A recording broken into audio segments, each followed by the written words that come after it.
और आज की बड़ी खबर से शुरुआत करने जा रहे हैं। पीएम मोदी का आज बुलंदशहर में दौरा है। रैली को पीएम मोदी करेंगे संबोधित। 20,000 करोड़ की परियोजनाओं की सौगात भी देने वाले हैं पीएम मोदी।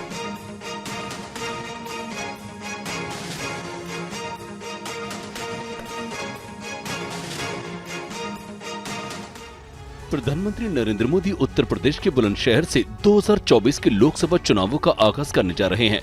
पीएम मोदी आज बुलंदशहर में एक बड़ी रैली को संबोधित करेंगे। इस रैली में 1 लाख से अधिक लोगों के पहुंचने की उम्मीद है। सबसे पहले प्रधानमंत्री मोदी मेजर ध्यानचंद विश्वविद्यालय मेरठ का शिलान्यास करेंगे।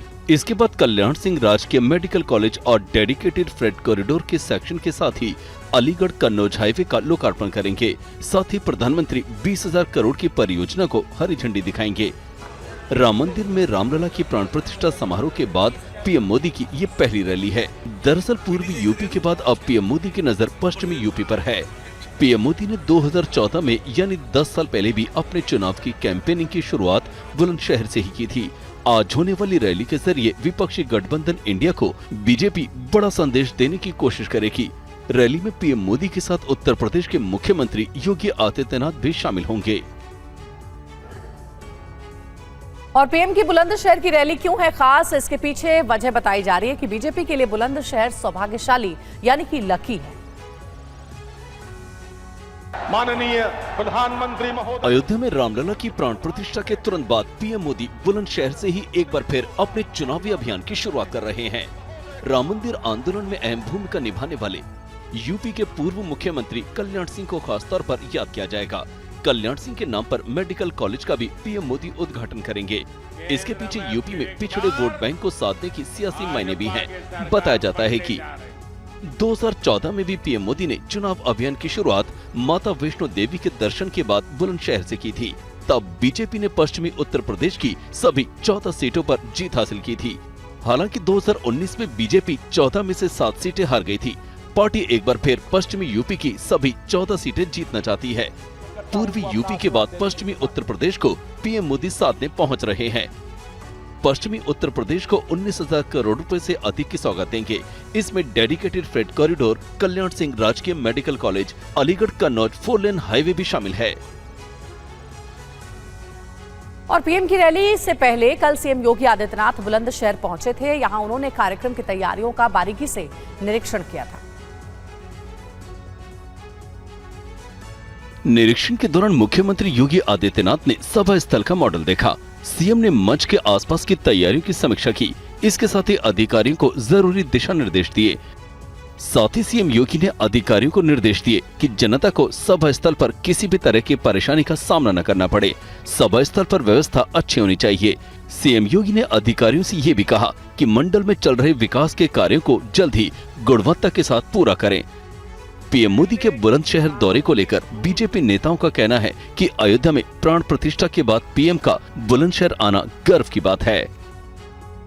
और जो भी दिशा निर्देश माननीय प्रधानमंत्री जी का और माननीय मुख्यमंत्री जी का होगा, उस आधार पर हम सब लोग जनता के बीच में जाएंगे।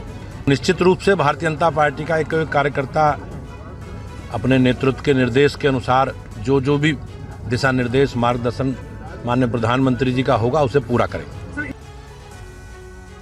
और एक बड़ी खबर है, फर्स्ट टाइम वोटर से आज पीएम करेंगे बात। 50 लाख युवाओं से पीएम आज संवाद करेंगे। भारतीय जनता युवा मोर्चा ने आयोजित किया है कार्यक्रम।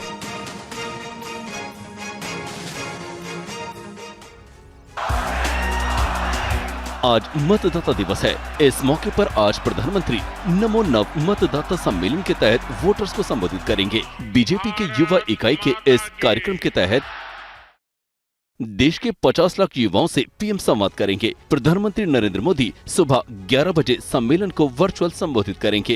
प्रत्येक विधानसभा क्षेत्र के 2 स्थानों पर यह सम्मेलन आयोजित होगा। सम्मेलन में हर विधानसभा से 18 से 25 वर्ष के 1000 नव मतदाता शामिल होंगे। प्रधानमंत्री नरेंद्र मोदी के कार्यक्रम में बीजेपी अध्यक्ष जेपी नड्डा भी शामिल होंगे। वो बीजेपी मुख्यालय में 11 बजे इस कार्यक्रम में शामिल होंगे। आपको बता दें कि राष्ट्रीय मतदाता दिवस को मनाने की शुरुआत तत्कालीन राष्ट्रपति प्रतिभा पाटिल ने पहली बार साल 2011 में की थी। इसी वर्ष पहली बार 25 जनवरी के दिन राष्ट्रीय मतदाता दिवस मनाया गया था। इस साल 2024 में भारत अपना 14वां राष्ट्रीय मतदाता दिवस मनाने जा रहा है। और इधर एक और बड़ी खबर, फ्रांस के राष्ट्रपति के साथ पीएम का आज जयपुर दौरा होने वाला है। इमैनुअल मैक्रो के साथ पीएम मोदी करेंगे रोड शो। पीएम मोदी और मैक्रो कई कार्यक्रम में हिस्सा भी लेंगे।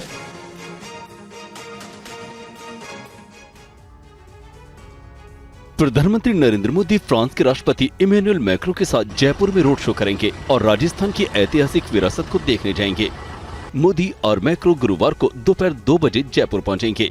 इसके बाद जयपुर के सांगानेरी गेट से हवा महल तक रोड शो करेंगे।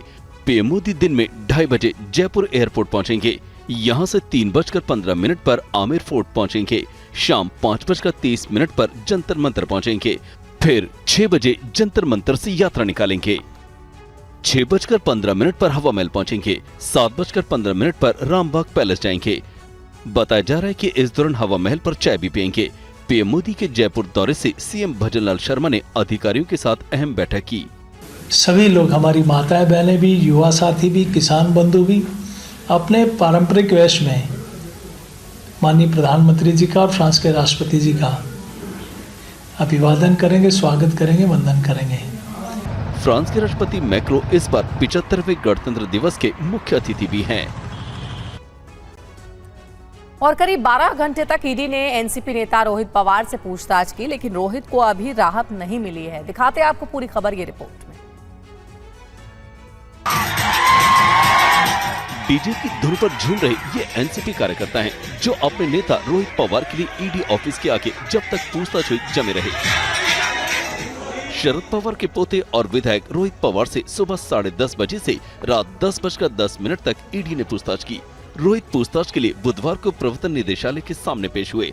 12.25 घंटे तक ईडी के दफ्तर में पूछताछ के बाद रोहित पवार बाहर निकले। 12-10 पूछताछ हुई, उसमें जो प्रश्न मुझे पूछा गया उसका उत्तर मैंने दिया, डॉक्यूमेंट मैंने दिया है।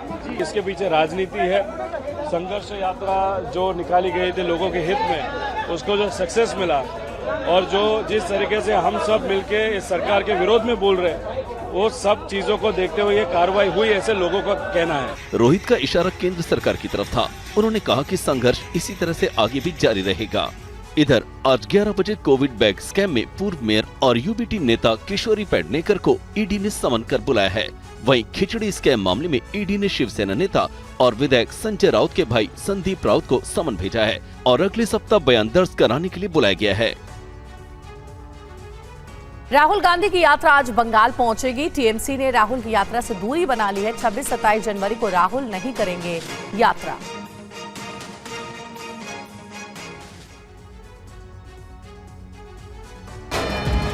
राहुल गांधी की भारत जोड़ो न्याय यात्रा को चुनावी अभियान के तौर पर देखा जा रहा है, लेकिन न्याय यात्रा के साथ महागठबंधन के सहयोगी चलने से कतरा रहे हैं। आज न्याय यात्रा पश्चिम बंगाल में प्रवेश कर रही है। असम में चल रही इस यात्रा के आज कूच बिहार जिले में बख्शीरहाट के जरिए पश्चिम बंगाल में प्रवेश करने की संभावना है। 2 दिन 26-27 जनवरी को विश्राम करने के बाद यात्रा 29 जनवरी को बिहार पहुंचने से पहले जलपाईगुड़ी, अलीपुरद्वार, उत्तर दिनाजपुर और दार्जिलिंग से गुजरेगी। ये 1 फरवरी को मालदा के जरिए 31 जनवरी को मुर्शिदाबाद से गुजरेगी। मालदा और मुर्शिदाबाद दोनों ही कांग्रेस के गढ़ माने जाते हैं। इस बीच पश्चिम बंगाल की मुख्यमंत्री ममता बनर्जी ने राज्य की सभी लोकसभा सीटों पर चुनाव लड़ने का ऐलान कर दिया है। ममता बनर्जी ने यात्रा से किनारा कर और चुनावी ऐलान से कांग्रेस को अपनी ताकत दिखा दी। आपको बता दें कि टीएमसी ने 2001 के विधानसभा चुनाव, 2009 के लोकसभा चुनाव और 2011 के विधानसभा चुनावों में कांग्रेस से गठबंधन किया था। और वहीं असम के मुख्यमंत्री हिमंता बिस्वा शर्मा ने कहा है कि कांग्रेस नेता राहुल गांधी को लोकसभा चुनाव के बाद गिरफ्तार किया जाएगा। उनके खिलाफ पिछले दिनों हिंसा भड़काने के आरोप में केस दर्ज किया गया है।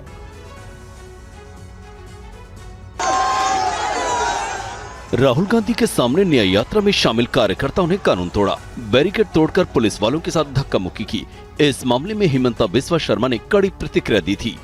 एरेस्ट आमी लोकसभा इलेक्शনৰ পিছত কৰিম, এতিয়া কৰিলে মানুহে আৰু পলিটিক্যাল এটা পলিটিসাইজ হ'ব। লোকসভা কেছটো হ'ল, এতিয়া SIT ইনভেষ্টিগেশ্যন কৰিব আৰু যিবিলাক প্ৰমাণ আমাৰ সন্মুখত আছে, কালিতো গুৱাহাটীত বহুত ডাঙৰ ঘটনা হ'লেতেন যি ধৰণে তেওঁ বেৰিকেড ভাঙাৰ বাবে উৎসাহ যোগাইছিলে।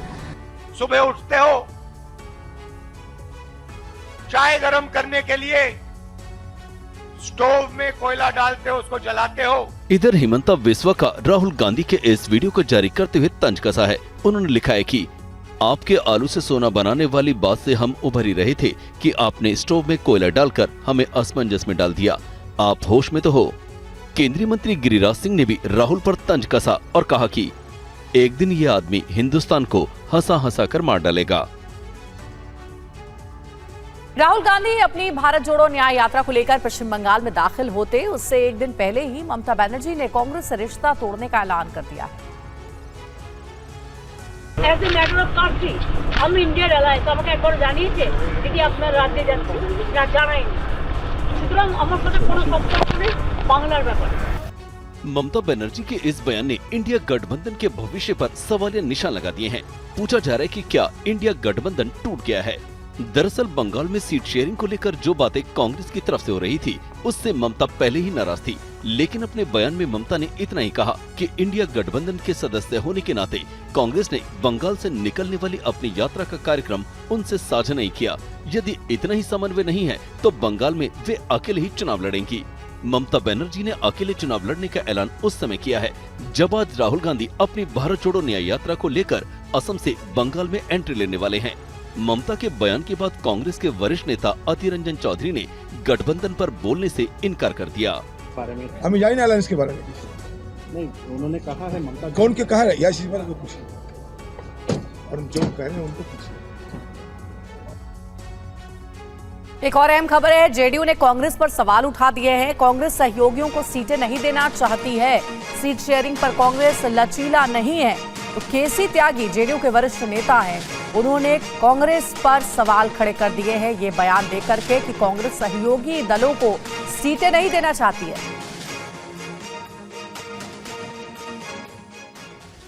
पार्टी हरियाणा, मध्य प्रदेश, राजस्थान, छत्तीसगढ़, कर्नाटका, हिमाचल प्रदेश, उत्तराखंड और तेलंगाना में एक भी सीट किसी भी सहयोगी पार्टी को देने को तैयार है।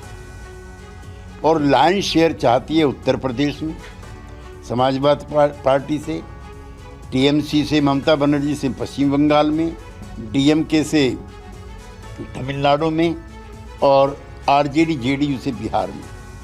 तो गठबंधन की जो गाड़ी है वो बहुत धीमे चल रही है, बहुत तरह की उसमें अटकलें आ रही हैं। हम चाहते हैं कि खड़गे जी और राहुल जी तुरंत इसकी बैठक बुला करके इन समस्याओं का समाधान करें। एक तरफ जेडीयू अध्यक्ष और बिहार के सीएम जहां पीएम मोदी के फोन का इंतजार कर रहे हैं, वहीं जेडीयू की तरफ से कांग्रेस की मंशा पर सवाल उठाए जा रहे हैं, जिसके बाद ये कहा जा रहा है कि इंडिया गठबंधन की गांठ बिहार में भी खुल सकती है।